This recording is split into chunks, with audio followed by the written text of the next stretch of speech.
Israel has moved troops into a demilitarised buffer zone with Syria up at the Golan Heights. It says it's a temporary security measure. Prime Minister Benjamin Netanyahu trying to take some credit for the fall of Assad, saying it was the direct result of Israel's action against Hezbollah and Iran, which are two of Bashar al-Assad's supporters. Well, let's find out more by crossing over to our correspondent in Jerusalem, Noga Tarnopolsky. Noga, firstly, what's the latest on these troops in the Golan Heights? Are they large numbers? What exactly is going on there? No, they're not particularly large numbers. And also, they basically were able to just walk in. There's no border security right now on Syria's side. The Syrian army appears no longer to really exist or not to be a factor.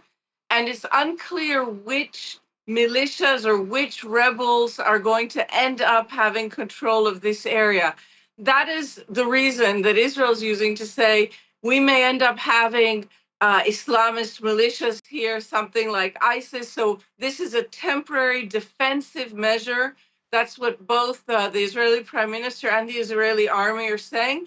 But they have taken it quite far. So they have not only entered the buffer zone that hasn't ever been staffed by Israeli military before, but they've expanded it a bit. They also walked over the Hermon mountain on the Golan Heights, literally walked over and took over the Syrian military base that was kind of on the mirror, the other side of the mountain from the Israeli military base.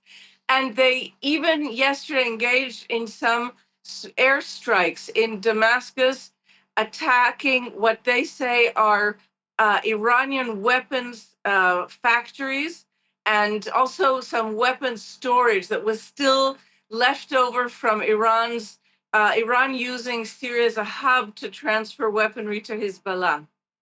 Indeed, of course, Iran and Hezbollah were both big supporters of Bashar al-Assad. Israel taking some credit, it says, for the fall of Assad, saying it comes on the back of Israeli action in the region. You know, we've talked there about the border between Israel and Syria, but what's the wider impact on Israel of what we've seen happen in Syria?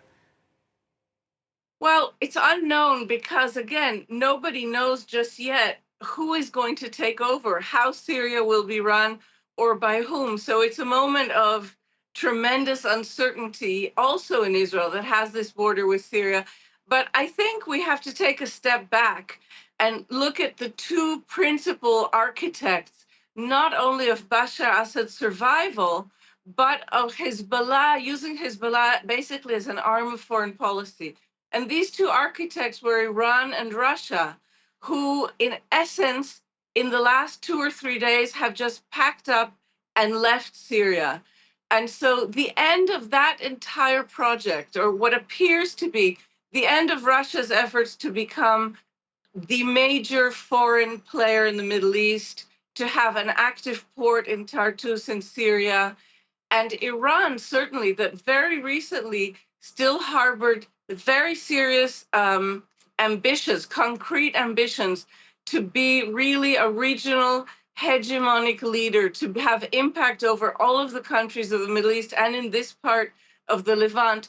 All of that appears to be over right now.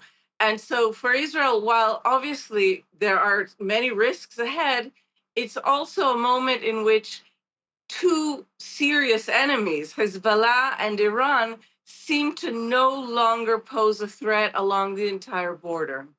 Okay, Noga Tarnopolsky, thanks very much for bringing us up to date on the situation and the mood there in Israel.